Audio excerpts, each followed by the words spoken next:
To welcome you into another edition of the Ryan and Goodman podcast. I'm Jeff Goodman. He is Bob Ryan. And listen, we got a lot to talk about with your boy Kyrie Irving. He is back, Bob. Are you excited?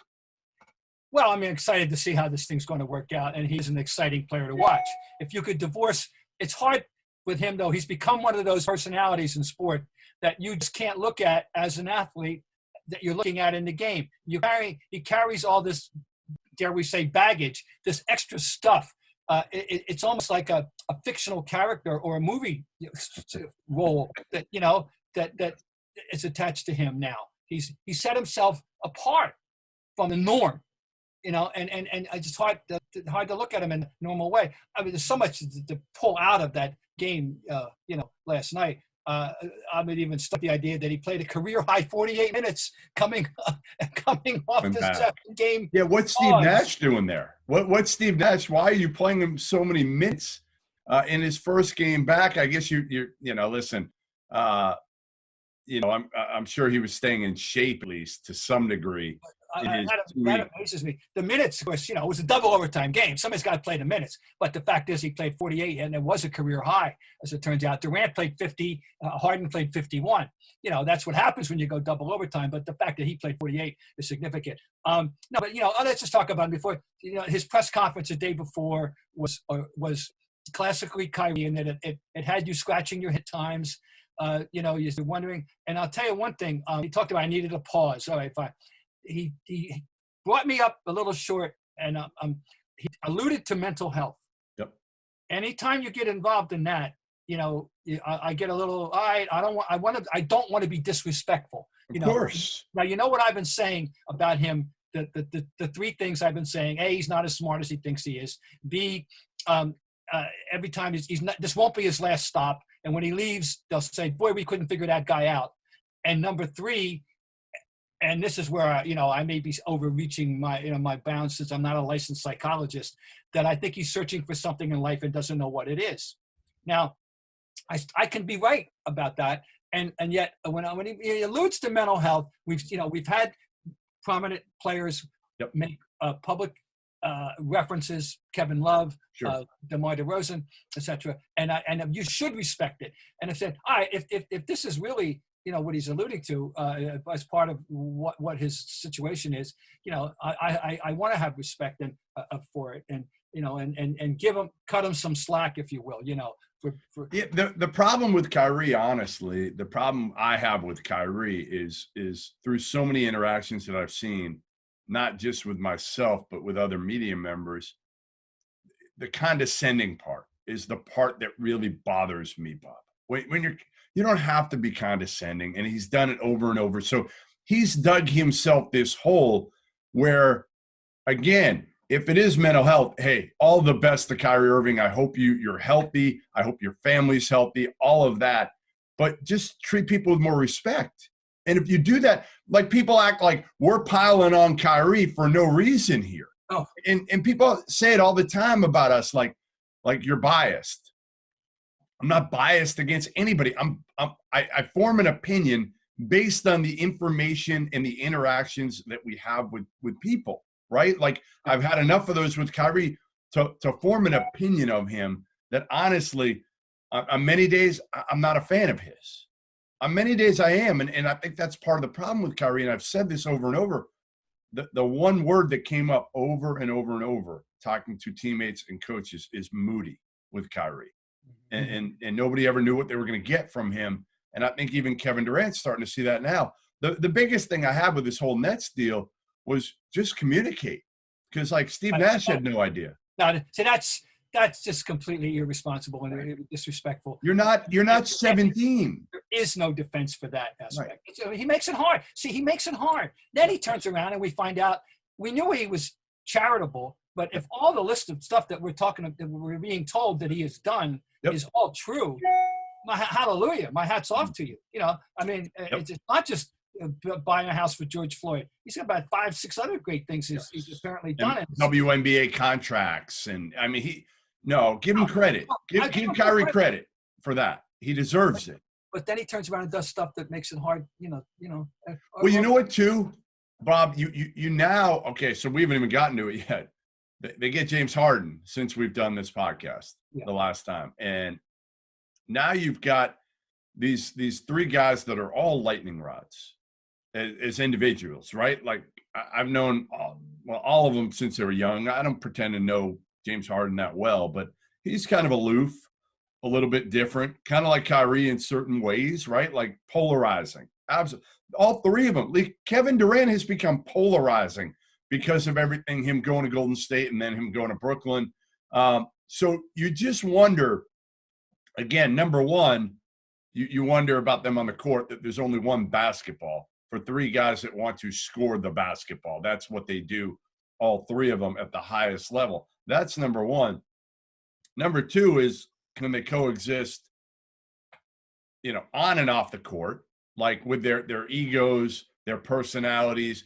Are they reliable, all of them? And then number three, and we can go in order if you want, is can they guard it at a high enough level to win a title, to beat LeBron and Anthony Davis, who, oh, by the way, do guard at a high level? Like James Harden is a joke defensively. Kyrie's a joke defensively for the most part. Kevin Durant, when he wants to be, can be clear, like close to elite. But I worry about him for those three factors, and I just don't know if they're going to line up. Like, does anybody really think they can beat the Lakers? Well, when we start off giving up 147, or looking at the other way, we scored 142 and it wasn't enough. I guess it was double overtime, and the scoring is way up this year, and I love to talk about that. But the fact is, I think that's going to be the technical issue that's going to prevent them from winning, unless they're going to make some commitment to it. As far as the basketball sharing is concerned, I would like to know, and I didn't, you could look it up. I didn't have time, when's the last time James Harden only took 14 shots in a game?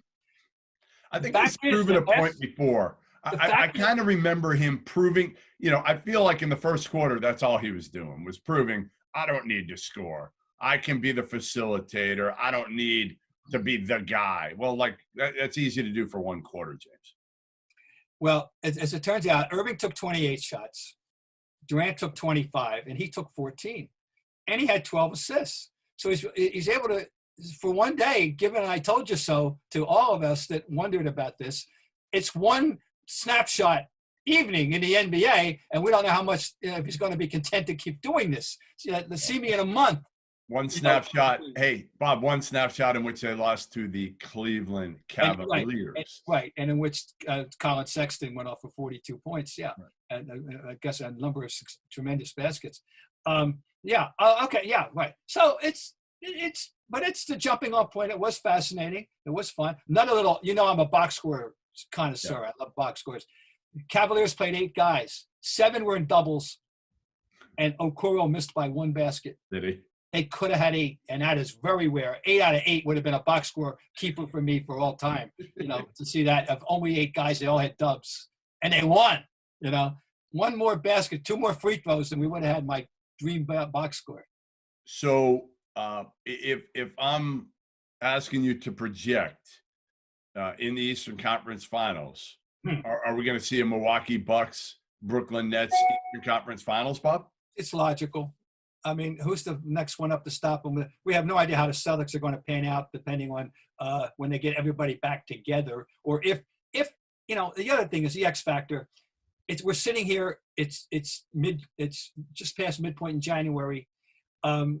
We have a lot of unknown, a very perilous point in the COVID situation as the post-Christmas travel stuff, starts to hit people. We're ready for the nightly postponement game. Yeah, every night. We don't know who's going to be healthy when, what's going to happen. If we knew everybody's going to have their people. But this has been, this is no surprise for anybody who's followed college basketball. Oh. When you don't put things in a bubble, I mean, whether you're watching, again, NFL, whatever it is, it's so much about, I don't want to say luck, but it is a little bit of luck and timing. It is everything right now, right? I mean, the Knicks played the Celtics the other night without Jason Tatum, Kemba, his first game back, and look at what happened. So, I think, again, the Celtics, to me, I think have a chance to be number 3 and maybe even number 2. Listen, I mean, again, I like the Bucks. Obviously, with Drew Holiday, I think they're better. But if you give me a healthy Kemba with this Jaylen Brown, Yeah. and Jason Tatum being what I think Jason Tatum is, okay, like then you got a chance. You got Tristan Thompson. I don't know. I think they can beat the Bucks. I just, this Brooklyn team is just fascinating to me, whether they're going to be able to put it all together and just kind of flip the switch and turn it on when they want and go get buckets when they want. And maybe they'll defend it at a high enough level where they can roll through the East. I mean, listen, again, you're putting if you're doing a draft talent-wise, Bob, you're taking KD, I don't know, top 3. Yeah. You're taking Harden top 5 or 6, and you're taking Kyrie top 10 or 12 talent-wise. Yes. Oh no, it's a formidable group. I mean, and the numbers they put up were tremendous. It wasn't enough, as it turns out, and that it comes back to the defensive thing. Once again, you don't want to overrate anything out of one night, but I think that it's clear that based on who they are and their track record, that the defense is going to be the issue. And when they get, I think they can get out of the East playing the way they want to play. Yes, they could, but if they don't dedicate themselves to defense, but the buck will stop eventually if they're playing the Lakers. You wonder how Steve Nash is going to handle this whole thing too. Well, I said I think that even though he's a rookie coach, a first-year coach, he's not a rookie NBA person, right. And he is a person that has enormous respect. And I just think he. Do they respect him? Do those 3? Do you think they respect him enough? Like you heard the rumors come out about Kyrie. I can't speak for them, but I'd like to think that there shouldn't be any issue there in that regard. I mean, Kyrie didn't want him, right? That's what we heard. We heard Kyrie didn't want him as the head coach. I don't know if that's true or not, but that kind of came out. To me, again, like I feel like, yes, there's a level of respect there. But ultimately, if Steve Nash, is he making calls? Is he saying run this play? And is Kyrie or Harden or Kevin Durant, are any of them even listening to him? Or is it just, hey, we're going to run what we want to run? Like, this is our team. This is our we're doing what we want. No, we'll presumably, or like hopefully we'll figure this out over time. But the clock, it started ticking last night. That's all. That's the first time we saw them together, and we saw a lot of what we expected, and the numbers are the tremendous numbers. I mean, but they didn't win, did they? No, they did not. They did not. And certainly, and Cleveland certainly wouldn't have been the first high on the list of teams you would have figured would be the one to upend them in this circumstance, right? No, you wouldn't. So whatever that means, I don't know whether they're better than we thought or whether this is just who the Nets are going to be defensively. Who's been polarizing and has been great so far this year is Joel Embiid. No, I think right now you'd have to have him somewhere in the MVP conversation. Philly's been good with Doc, 10-5. They've been without Seth Curry the last couple of games here, but Embiid's played the majority of their games, and he's been tremendous. I mean, think about this. He's shooting 55% from the field, Bob, which is what he always should have been shooting. Not shooting quite as many threes, 84% from the line, averaging over 26 a game right now. And Ben Simmons, his scoring has dropped because of it. He's only averaging 12 points a game, but Ben, like, he does everything else, right? He rebounds. He's averaging about 9 rebounds, 9 assists. Is this a team that maybe we're sleeping on a little bit because of Brooklyn now? Because everybody still likes Milwaukee and Giannis, and the Celtics because of Tatum and Jaylen Brown. I feel like Philly's just kind of chugging along with a new coach, a new system. They're invigorated, and they've got a team that is well put together with some shooters, at least, instead of Al Horford and Tobias and Embiid and Simmons that just didn't fit. Well, you have to appreciate management for assembling, going out and identifying a lack, a need, and addressing it. You mentioned Steph Curry. He not Big Brother, is leading the league in three-point percentage, hovering around 60%. Wow. Wow. I mean, when I saw that, I stumbled upon that in passing one day last week, Jeff. You know, I was looking at, and the day they ran the stats, you know, and the paper, we run them once a week maybe. And I said, what? Curry set 59% 3-point? Right. I knew, you know, so yeah. No, they're dangerous. I like the word. That's the word I like to use. They're a dangerous team. You don't sleep on them. They're a dangerous team. And Embiid, we talk about the phrase that's crept into sports and all sports, but particularly basketball, skill set. You know, he's always had the skill set. But we just wanted him to get focused. And by the way, thank Pat Riley for introducing that word. That's Pat Riley's word. He introduced it 30 years ago into the discussion. Focus. Hidden agenda, Pat Riley. I just want to tell you this. He put the word focus in a way and emphasize. Joe Embiid, you know, forget about social media, forget about commercials, you know, play basketball, son. And he's so talented. He play this game. he is just so talented and like fun because you know what? Like a lot of these guys worry about what they say. Like Joel just says it. Like as media people, we enjoy that because you're gonna get, you know, no unfiltered Joel Embiid, and you had unfiltered Marcus Smart as well because Marcus Smart saying that Joel was getting every call, and then basically Joel flipping it on him and saying like, without calling him a flopper, and saying, hey Marcus, like you know how to do this too. Yeah, that's a living in a glass house situation there. 100%. And you know, I'm high in the upper echelon on the Marcus Smart fan club, you know, executive committee. But you got to be careful. you can't go around. You just can't be the guy going around complaining about referees falling for stuff. Exactly. So do you give Philly a legitimate chance at breaking through and getting, you know, maybe getting to the Eastern Conference Finals or the NBA Finals? Let's face it. If we're going to still think that Milwaukee is, no, God, whatever happened to Toronto? Well, my God, is that a fall from grace? Yeah, they're what are they? I mean, they're really, really, really struggling. Probably been as disappointing. They're 5-9. I mean, last year we were saluting them for shocking us for playing so well without Leonard, and this year they're doing what we thought they were going to do last year, I guess. So far. And you know, once again, something's amiss. We know that. Maybe I'm not sure it's a miss as much as honestly, I feel like they overachieved a year ago. Well, maybe so. Van Vliet had taken such a step up, and you know, but anyway, so somebody's got to play. Let's say it's Milwaukee. Somebody's got to play them. You know, and we think Boston has a shot, but certainly Philly has a shot. Absolutely.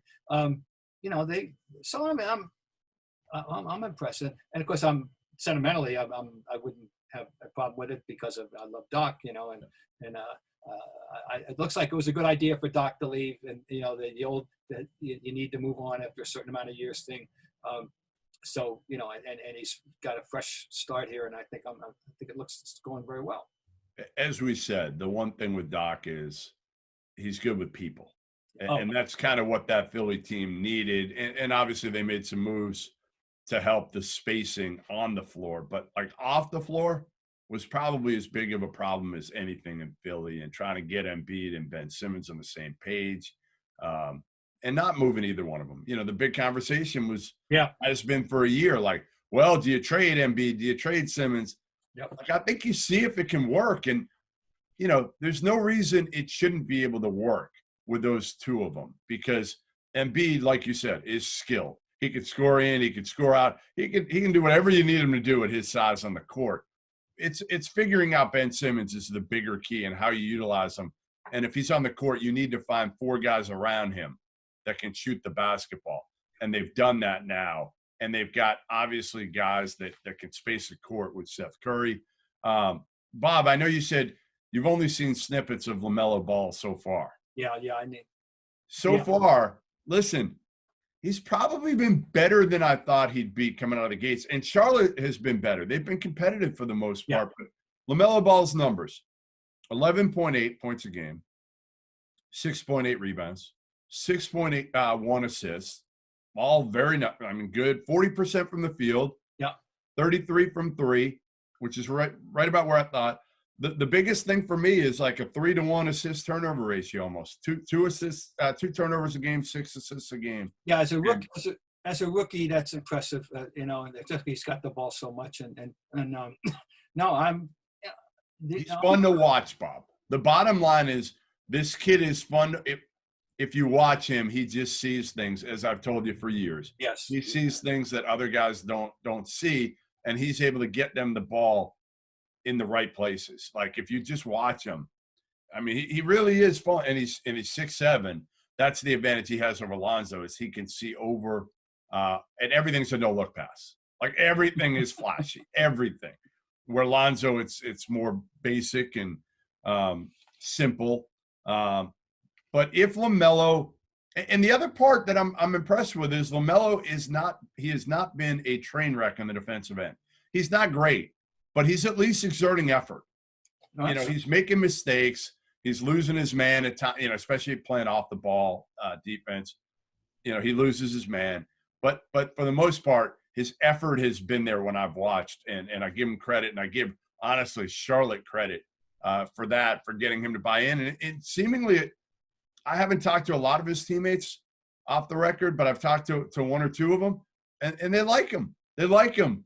And I think, again, the biggest key for him is, can he get that shot to where it's consistent? He's not making 33%, but he's making 40% from three. If he can, this could be a kid who's an all-star down the road.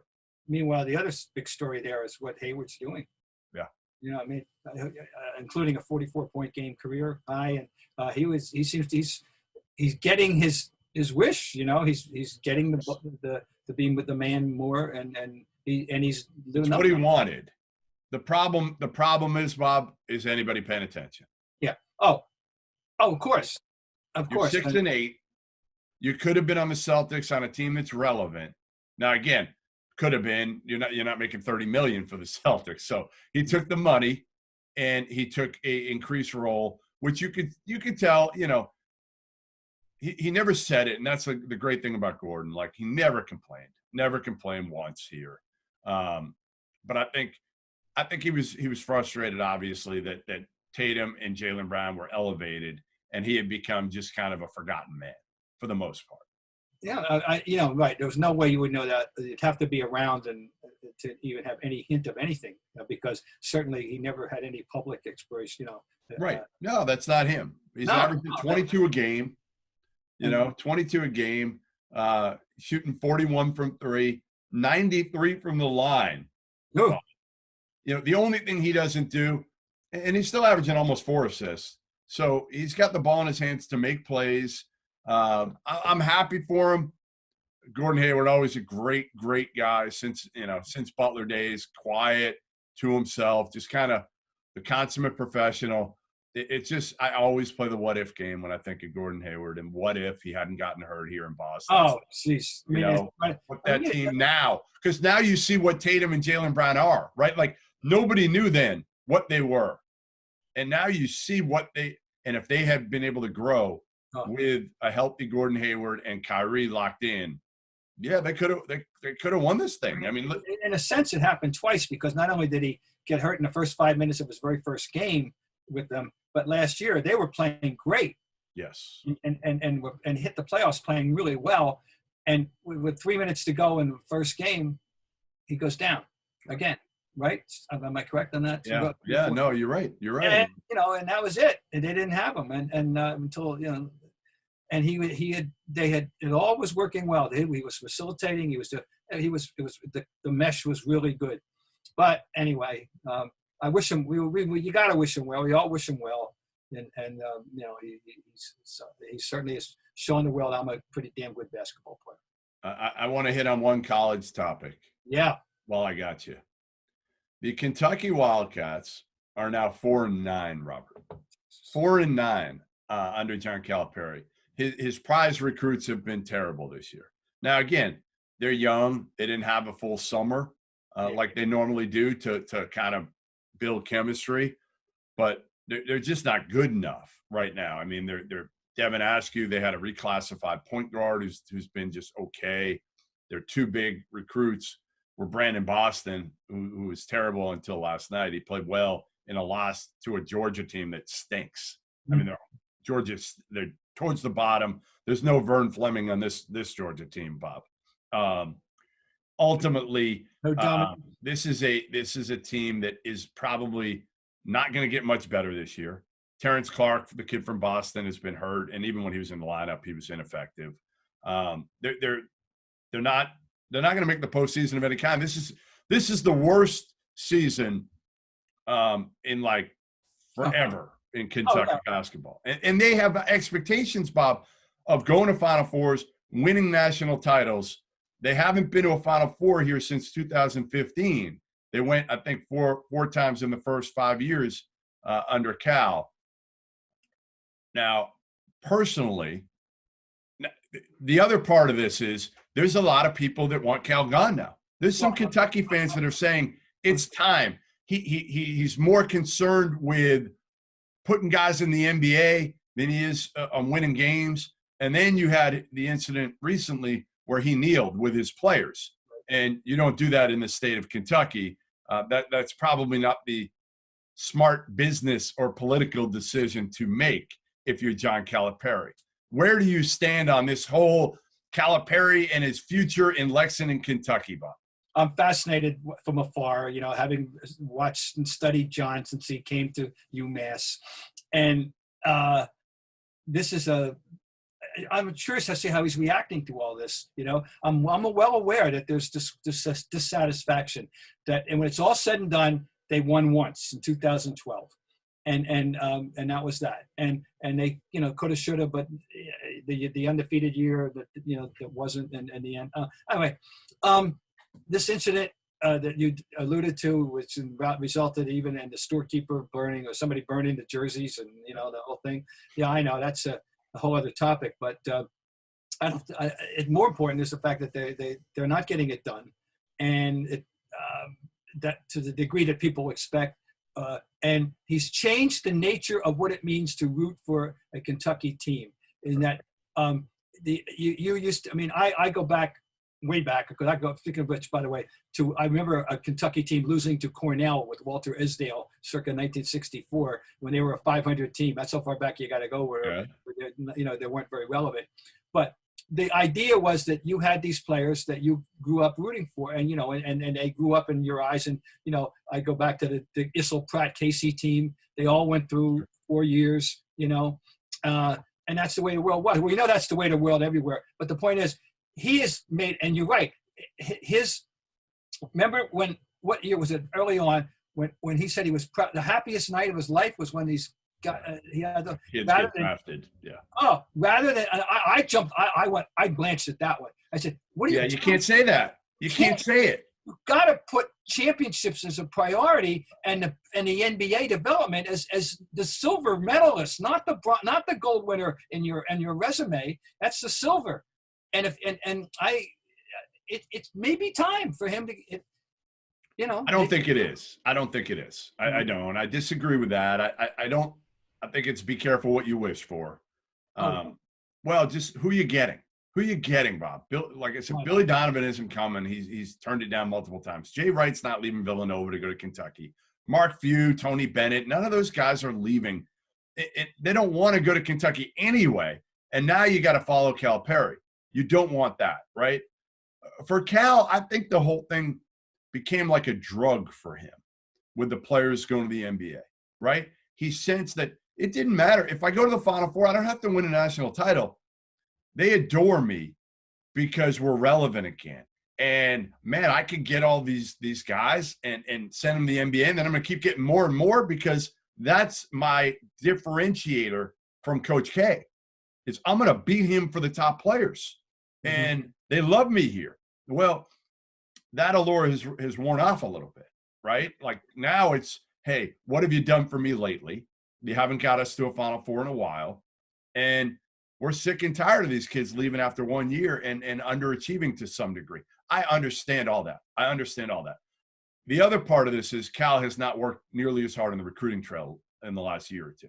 He has not. From my sources, he has not. Now, again, this past year, a little different with the Zoom deal, recruiting through Zoom. I'm not even talking about that. I'm talking about the year or two before this. Yeah. And you're seeing, instead of getting the John Walls, the Anthony Davises, the elite players, he's getting the next tier. And there's a big difference. Like Cade Cunningham went to Oklahoma State. Now, he went to Oklahoma State. His brother is on staff there. Yeah. Okay. You weren't beating, I don't care who you were, you weren't beating him because his brother was on staff there. But what I'm trying to say is, normally, if you got Cade Cunningham on this team, instead of being 4-9, they're 9-4. He's that much of a difference maker. And he used to get those guys, those elite top 3, top 5 guys. Instead, he's getting the next tier. And Brandon Boston and Terrence Clark in the next tier are mediocre. They're mediocre. Like you just picked the wrong ones, or maybe you misevaluated, where it's hard to misevaluate on an elite guy. Like Cade Cunningham, we all knew how good he is. Jalen Suggs, the kid at Gonzaga, if they had him right now, again, they'd probably be 9-4 instead of 4-9. But you got Devin Askew, who is a 4-year point guard, who reclassified, who it's going to take time for him to get, and he doesn't have enough around him. If he had 4 pros around him, Devin Askew would probably be okay, but he doesn't. So ultimately, I still believe Calipari will get a little bit of a jolt here, a little bit of a wake-up call. This will invigorate him, like it did Rick Barnes when Rick Barnes went from Texas, got fired at Texas, and he went to Tennessee. And he really wasn't recruiting that hard at the end of Texas, and then he started getting after it again at Tennessee. I think the same thing will happen here with Cal with this season, and he'll start to become a little bit more involved. And if they do this again next year or anything close to it, if they don't make the tournament again next year, yeah, like he'll go. Like the question will be, Bob, if somebody comes calling, knocking on his door after this season, does he say the hell with it? I'm out. 12 years in Lexington, that's like 100 years, at any other job. Do I just go at this point? Because, yeah, I'm not dealing with this bullshit anymore. Well, I'm trying to think of, obviously, that lateral moves are only, Yeah, Kansas would be the only one that I would think if something happened, and it won't happen. Here's the problem. If something happens with Bill Self at Kansas because of the NCAA stuff, if something happens, it would have to be like a 2-year postseason ban for them to fire Bill Self. And Calipari's not going anywhere not to be in the tournament for 2 years. So I don't think he goes anywhere else in college. I think it would be the NBA. And if the Knicks had opened up this year with Worldwide West and Leon Rose running stuff, like I think if it had happened after this season, maybe Cal would have went to the Knicks and really wanted that job. I don't know he can't get good jobs in the NBA. Let's be honest. He can't get a good job. No. The idea that it's come to fall into this, though, is still shocking to me, that they are this bad. They're this bad. They're terrible. And by the way, Duke might not be a tournament team, Bob. They're 5-4. Well, there was, I know you know this, but I saw something that was astonishing, that this is the first time that Duke, Kentucky, and Carolina, none of them are in the top 25 since 1961. 60 years. It's amazing, right? It's amazing. How about that? And, of course, in the old days, it was the top 20. I don't know when the AP I didn't know that. It was top 20? Oh, yeah. Really? It morphed into the top 25 sometime in the last 25 or 30 years. It was the top 20. When I grew up, it was the top 20. And so I don't know if they would have, but the fact is that in the ranking, that it's the first time in 60 years. It's amazing to me that this is really the second straight year that we're talking about 3 of the elite teams are Gonzaga, Baylor, and Villanova. Yeah. They've been great last year. They're great again this year. They may not fall off next year. I wonder if this is something of times to come here. Like, are we going to have a little bit of a change and not have those elite programs be as elite? Now, the big thing that may change everything is this one-time transfer rule that's going to go in for next year, Bob, which basically means anybody can transfer anywhere and play right away. Not the same season, but but if you transfer, you don't have to sit out for the full year that you usually do. So, I heard the other day, so a top mid-major coach told me that a high major coach reached out to their best player through their brother and basically like complete tampering. Yeah. But that's what's it's gonna get worse and worse with the tampering, and like the Kentuckys, the Dukes, maybe they might just go down the list and say, like, if I'm Kentucky, just say, hey, who's the best 6'5" mid-major pure shooter in the country? Let's go get him. Let's go get him, whoever it is. Yeah, well, the whole transfer thing is not good for the game. Something I've been raging about, and it combined with the the 5th year thing, the graduate rule that has become so prevalent. Players' rights, though, Bob. Players' rights. That's what they can't fight it if you're the NCAA. I just got one little random observation. Nothing that we were talking about. Have watched some games lately, and oh boy, is that Big Ten! It really is loaded. And are some fun teams. I mean, every Iowa game to me is appointment TV.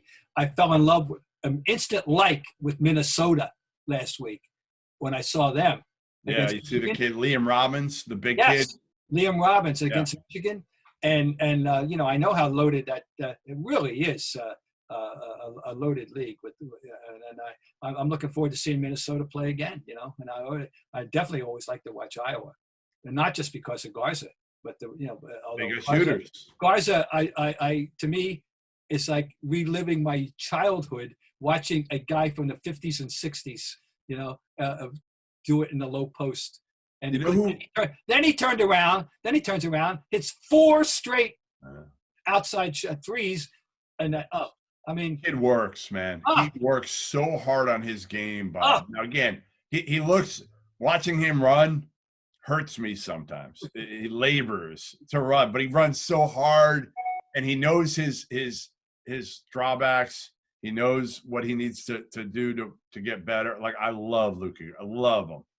Robbie Hummel compared him last week. I thought it was actually a pretty good comparison to Brad Miller. Brad Miller. Not a bad one. Funny, let me just say a quick Brad Miller. In 1998, I covered that World Basketball Championships when we couldn't send the pros, the NBA because of the strike, and Rudy Tomjanovich was giving his team of CBAs and college guys, and Brad Miller was on that team, and I go into it knowing nothing about Brad Miller other than there was this kid who from Purdue, and his thing at that point was every game things. So you have people, some guys things just happen. They come in the game and things just happen around them. And it can't be an accident when you see it time and again. And, one night, okay, fine. He was things just, and I mean good things. Good things happened as soon as Brad Miller came into these games. And I'm just, that's it. I mean, he went up and having the career that he had. It wasn't a great career, but I'll always remember that. Was that like good things always happen when Rick Roby came in the game? Roby, I love Rick Roby, but what Larry was said, he wouldn't have been MVP if they hadn't traded Rick Roby. He was his roommate. And Roby, they laugh over that to this day. Rick laughs over that to this day. But anyway, Rick Roby was a forgotten, interesting player. Boy, he was interesting. He was, no doubt. Hey, I always remember. I don't know if I ever told you this story. When I was a kid, go down, try to get there before the games, get there early. I don't know if you ever. I'm sure you saw these or heard them all the time, but I remember being fascinated, watching Larry and Michael Smith gambling on shooting contests prior to the game, and you'd hear him, and it happens all the time now. You see players doing it now. They're like, all right, $200 if I make this shot. This was like a focused shooting contest where and Michael Smith needed the money probably too, coming out of BYU.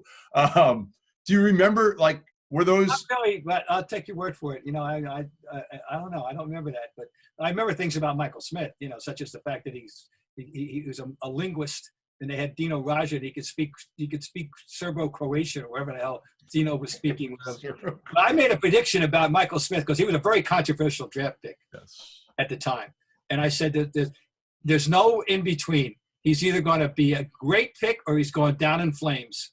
And it was the latter. It went down in flames. Michael Smith couldn't get much done. He couldn't. I don't know what was he picked, about 15, 16? Yeah, mid-round, mid-first. Right? I think so. Yeah. Did not pan out. Did not pan out at all. All right. Well, listen, we'll have more of a body of work next week to talk about the Brooklyn Nets. They're like they are a lab experiment that we're going to be watching them every night. Come on, who isn't going to be doing that? To see where it's going. But the first sample, the first things out of the jar were, it's just fascinating. So I'm looking forward to seeing how it pans out. All right. Make sure you come back next week. Ryan and Goodman Podcast. Make sure you subscribe wherever you listen to your podcast.